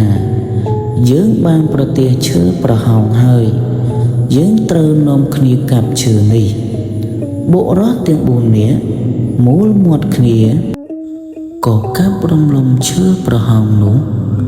លុះឈើជិតរលំបុរសទាំង4នាក់ស្រែកថាកូនយើងជិតរលំហើយអាណាម្នាក់រត់ទៅចាំទ្រកុំឲ្យបែកឈើយើងក្រែងធ្វើទូកមិនកើតបុរសម្នាក់ក៏ស្ទុះទៅចាំទ្រដល់ឈើនោះបាក់មកសង្កត់ស្លាប់ធ្វើមាត់ស្ញែងបុរស3នាក់ឃើញដូច្នោះក៏នាំគ្នាសើចថាយើអានេះខ្លាំងណាស់វៃឈើទំហំប៉ុណ្ណឹងក៏តែវាទ្រាំបានហើយវាសាយថើមទៀតបុរស3នាក់នាំគ្នាមើលបុរសម្នាក់ដែលស្លាប់ដល់យូរពេកក៏ស្រែកហៅថាយីមកឆាប់ឡើងនឹងអាលទៅឃ្លានបាយណាស់ lúc khơi nơi nghiêm có nón khnia đào chốt từ mờ cá đằng thả bộ rót nô slap bộ rót bay niệm phầy nè nị giấy khnia thà dưỡng nơi mình bàn tê tại dưỡng không nấu mốc chi kê và đăng thả dưỡng vi xâm lập an đi ba đôi chân trôi dưỡng nôm khnia rốt thà hỡi có prong prieng khnia rốt đầu đón bì dục vùng bên phơi mình đằng rốt từ ana có sắp tay vun vun nước trong cầm bông tuyệt dày hỡi nôm khnia lùi tục dày nụ ông tàu trai mà khang bộ rót tiếng bền nĩa nôm khnia chọc tú mà nĩa nơi khang cần say bé một tục khang cần say mà nĩa nơi khang cơ bà có bé một tục khang cơ bà mà nĩa tiết ông coi cận đá bát trực tú tái mình ban sạch sai trong non tục nụ chành chết tên nôm khnia ống mùi giúp tôn phử nứ tay đỏ đài lú phư xoang lãng giấy cha cho đòn tức pro tiếc bộ rõ bay nè hỡi sài thà dơ ani rụt từ na bộ rõ bay nè có lấy khơi dây cha chỉ cho vài khốn có tố bạch nhà mình đắng ba rụt từ na có từ nơi bông ra dây cha vinh đỏ đài tàu rừng mình nút buồn nè có chóp trầm nì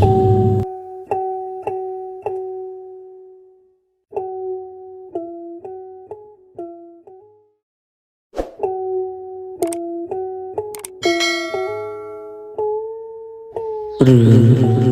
cái mùi chi cái đỏ cá bị prey nỉ miến bộ rõ bị nè mà nè chmu akhal nâng mà nè chmu akhod nơi sọc tì tây bị khnia công đất đời khluôn akhod chu ai đã bình pieng mũi hơi dột ai lẹ bật sật chàng lọ mình ói khăn chính cào bàn khớ thưa cầm bật mũi miến phai pon chừng cả ó cầm bảo đón pon cò đáy sóng thông quên pro hel mùi lục khớ spi cầm bật nô đá từ lúa ái khối bốn biên ai đá nô từ lúa đài khớ từ bì ní khối mọc bì nụ chúc khnia cần đạp lẩu khối bố bì nỉ thà nịa ơi tính bỏ dục từ bị xá bỏ trao vàng lõ ngó cổ bán châm hói cổ bán ngánh bó nhung nè khớ trời thả tốt ta lộ đào nhung mình đáy miên lôi tính bá đô chị đào ní prong đô rồi tê khối khơi đào nụ quỳnh có trời thà đố có đồ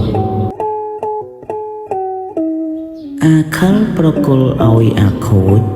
hỡi ụt thà náo khung ní mốt bồng phột bế đai rồi bọt khung phóng bao trâu cả xâm hột cạp tại mặt đòn nè anh công pro nhập hột mỡ bá hột prơ số tàu vinh mình chủ tê đáo khnhung bù cái khnhung style rồi bỏ khnhung nè bà công ta khai mi crom hộp bế công ấy khnhung mình đầu tê khối cô prokol pin ách ơi từ khờ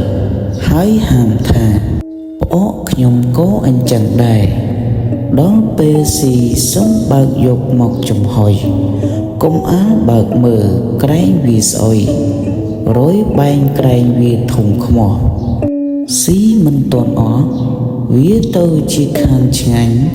nức khơi chỉ đồn chỉ tá bán tay khoa xì tàu từng pì nĩa bách khnia từ đó tì riêng khluôn ហើយទឿនប្រពន្ធកូនថាដាំបាយទៅអញបានផ្អកប្រពន្ធថាបានផ្អកពីណាអាខើថាដូរដាវគេថាផ្អកចាវគេឆ្ងាញ់ពិសាណាស់ប្រពន្ធក៏អពេញចិត្តនឹកថាប្តីចេះធ្វើកំបិតដូរផ្អកស្ទុះផ្លេតទៅលាងចានដុសបាយហើយកាន់កំបិតយ៉ាងកំរិលក៏កិលទៅចិត្តពីងផ្អកយកកំបិតគោះអាចលាក់នោះបើកឡើងហើយលូកខ្វាបានមួយក្តាប់ដាក់ផ្លាប់ទៅក្នុងចានសល់នៅដៃប៉ុន្មានក៏លិតផ្លាប់ភ្លក់មើលងើបមុខឡើងថាយីផ្អកចៅអីស្អុយក៏ដូចអាច់ម្លេះគ្មានឆ្អឹងនឹងសាច់ក៏ខ្វែកក៏ខ្វក់មកផំយ៉ាងនឹងតើផ្អកត្រីអ្វីប្តីថាក្រែងត្រីពោប្រពន្ធក៏លោកគោរាវរកក្បាលលោកបានពាក់កណ្ដាលក្អួតចង្អោយជាង20វកដឹងជាអាចមិនមែនផ្អកបកបន្ទោសទៅម្ចាស់ដើមឆ្អើមលេបបាយមិនរួចនិយាយពីអាខូចត្រេកអរណាស់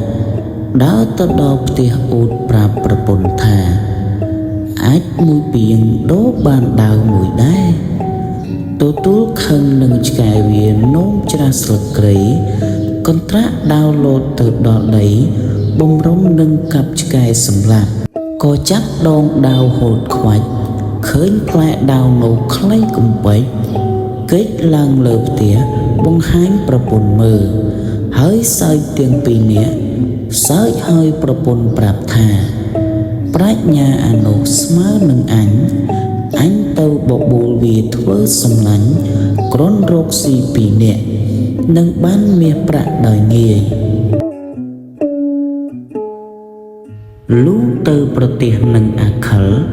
ដើរមកពីនាយសើចពុព្រីនិយាយសួរថាឯងទៅណាអាខិលឆ្លើយថាអញមកសុំឯងធ្វើសម្លាញ់អាទីមួយក៏ថាអញសុំឯងធ្វើខ្លើដែរហើយក៏សុខចិត្តដើរពីរនាក់ដើរទៅដល់ផ្ទះមហាសេដ្ឋីម្នាក់ចាស់ជរាឈឺស្លាប់គេដាក់ក្នុងក្តារឈូកបំរុងបូជាថ្ងៃស្អែកចំណែកកូនចៅនិងប្រពន្ធយំសោកគ្រប់គ្នាវេលានោះអាពីរនាក់សើបសួរអ្នកខាងក្រៅថាអ្នកណាស្លាប់បានជាគេយំគេប្រាប់ថាមហាសេដ្ឋីស្លាប់អាទាំងពីរនាក់គិតគ្នាថាឯងត្រូវក្លែងសម្បត្តិមួយច្បាប់ទៅប្រាប់ថាសម្បត្តិសេដ្ឋីឲ្យមកយកទ្រព្យរបស់អញបន្លំលោកចូលទៅដេកក្នុងមឈូសអំពីលើខ្មោចសេដ្ឋីស្ដីតបនឹងឯងអាមួយក៏បន្លំដេកដូចគំនិតនាគនៅចិត្តមិនបានឃើញមិនបានដឹងត្បិតភ្នែកខំសម្លឹងប្រឹងសោកមើលក្រាំងសូត្រព្រះពិធម្មកូនចៅតូចធំរវល់តែយំសោកអាខូចដើរទៅរកក្រដាសបានធ្វើសម្បត្តិខ្លែងកាន់ដើរទៅសំដែងសូត្រឲ្យគេស្ដាប់ថាសម្បត្តិអំពីមហាសេដ្ឋីប្រាប់ថាចៅខូចកំសត់តាំងពីតូចជាកូនធัวឥឡូវឪពុកជរាហើយកូនអើយចូលទៅយករបស់ទ្រព្យទុកចាយឲ្យសប្បាយចិត្តចោះកូនចៅប្រុសស្រីគេមិនសុខចិត្តព្រោះត្បិតគ្មានហត្ថលេខាសេដ្ឋីអាខូឆ្លើយថាខ្ញុំសូមសន្យានឹងអស់កូនចៅអញ្ជើញទៅហៅទៅសួរលោកចាស់បើលោកស្ដីនោះខ្ញុំពិតត្រង់បើលោកស្ងៀមនោះខ្ញុំខ្លែងបញ្ឆោតទេកូនសេដ្ឋីចូលភ្លាមទៅស្រែកហៅឪពុកអាខិលឆ្លើយថាកូនសួរថា ឪពុកបានឲ្យសម្បត្តិទៅកូនធัวមកយករបស់មែនឬអាខិលថាកូនអញឈ្មោះខូចវាមកហើយឬកូនឆ្លើយថាទៀនប្រុសមកហើយអាខិលថាមើលយករទេះមួយធំក្របីមួយនឹមទឹមរទេះនោះហើយយកមាសប្រាក់កែវកងសម្ពុតអាវវាផ្ទុកក្នុងរទេះឲ្យល្មមតែក្របីនោះអូសរួចបានប៉ុន្មានឲ្យវាយកទៅចោះកូនចៅប្រុសស្រីចាញ់ឧបែកកលអាខិលអាខូចក៏ខឹងខ្មោចសេដ្ឋីស្លាប់ហើយចេះស្ដីហើយពេញជាអស្ចារ្យឥឡូវនឹងបើកក្តារមើលឲ្យច្បាស់ចាស់ហាមប្រាប់ថាមើលមកខ្មោចមិនបានខ្លាចដេកយំយប់មើលមីម្លោះហើយក៏ជឿជាយកមាសនិងប្រាក់សម្ពុតអាវសំលៀកបំពាក់និងកន្ទេល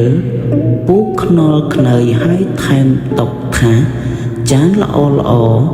អំបិលប្រហុក4ក្រឡអង្គ5ការ៉ុងដាក់ថ្លុងឲ្យទៅអាខូចអាខិលបង្វិលរទេះយ៉ាងធំជជែកយំទឹកភ្នែកឲ្យដោយចិត្តខឹងដោយបញ្ឆេះទាំងស្រីទាំងប្រុសហើយក៏ដឹកក្របីមួយនឹមទឹមរទេះប្រគល់ឲ្យអាខូចទៅអានេះត្រេកអរឡើងរទេះសេះចេញទៅអ្នកទាំងអស់ដែលនៅចេះតែជ្រួលមិនស្រួលព្រោះត្បិតខឹងនឹងស្ដាយអាខិលលួចមើលនាយអាយលោបចេញព្រិចរត់ទៅបន្តិចក៏ទាន់រទេះហើយនិយាយគ្នាថាយើងបានទ្រព្យរបស់តែទោះឃ្លានបាយបើឈប់ដាំបាយនៅរៀងអាយក្រែងមិនស្ងាត់ខ្លាចចោលតាមមកកំចាត់ប្លន់យកទ្រព្យសម្បត្តិមួយរទេះបើដូច្នេះឯងឈប់ចាំអញទៅសុំបាយគេស៊ីខ្លះយកមកខ្លះឲ្យឯងស៊ីអាមួយព្រមហើយអាមួយក៏ដើរទៅរកថ្នាំតាមផ្លូវយកមកនឹងលាយបាយឲ្យពលស្លាប់អន្តរាយនឹងយកទ្រព្យរបស់ទាំងអស់តែម្នាក់ឯងអាមួយដែលនៅចាំរទេះក៏ធ្វើខ្នាដាក់អន្ទាក់ផ្លូវបំរុងឲ្យត្រូវអានោះស្លាប់នឹងយកទ្រព្យតែម្នាក់ឯងដែរវេលានោះអាមួយទៅសុំបាយគេស៊ីរួចហើយសុំមួយចានផ្ញើសម្លាញ់គេមិនកំណាញ់ក៏រកស្លឹកចេកខ្ចប់ឲ្យមានទាំងត្រីអាំងផងអានោះក៏លាគេដើរចេញមកហើយយកថ្នាំប្រឡាក់បាយមកដល់ខាងឯងក៏ត្រូវនឹងខ្នានោះស្លាប់អាមួយដើរប្រញាប់ចាប់បាយស៊ីទើបនឹងស្កម្មអសេរពឹសថ្នាំក៏ពោលស្លាប់បន្ទាប់គ្នាឯក្របីនោះក៏អូសរទេះចូលព្រៃរទេះរតោកទៅជ្រក់នឹងទឹកត្រពាំងប្រឆាំងដាច់ខ្សែទៀមដេកត្រាំទឹកទៅដល់វេលាព្រឹកមានបុរសម្នាក់ដើរទៅឃើញទ្រព្យរបស់ទាំងអស់នៅក្នុងព្រៃនឹកម្ដងភ័យនឹកម្ដងអថាឯងអ្នកក្រមិនដែលប្រទះទ្រព្យច្រើនណាដូច្នេះបើលីលោកយកទៅជារបស់ខ្លួនក្រែងពុំបានសុខក៏រុញរទេះសម្រុកទៅក្នុងព្រៃចងក្របីជាប់ត្រឡប់មកផ្ទះវិញហើយក៏ពិសោធន៍មីជាតិប្រពន្ធដោយគិតថាបើប្រពន្ធមីជាតិល្អនឹងយកទ្រព្យនោះទៅជារបស់ខ្លួនបើនិយាយទៅមិនចេះលានឹងយករបស់ទាំងអស់ទៅជូនរាជការផែនដីជាប្រយោជន៍ដើម្បីឲ្យតែសុខខ្លួនគិតហើយដើរទៅដល់ផ្ទះក៏កុហកប្រាប់ប្រពន្ធថាអញជូអាចមិញមានសត្វក្អែកមួយហើយចេញអំពីក្តិតតែឯងអាណិតបិទមាត់ឲ្យឈឹងកុំឲ្យអ្នកណាគេដឹងមួយជាពីរតែចូលត្រចៀកគេវាបែកការអាក្រក់ណាស់ កើតមានយាតជំនុំជម្រះស៊ូទៅស៊ូមកហើយគ្មានទាំងសាក់សីបានដឹងនឹងអាងក្រែងគេយកអញទៅឆ្កាងឬយកទៅដាក់គុកប្រពន្ធមិនលាក់ទោសក៏ដើរទៅប្រាប់គេថាមានក្អែកហើយចេញពីក្តិតប្តីអញតែឯងកុំមួតមេមួយទៀតមិនអត់ទៅប្រាប់គេថែមទៀត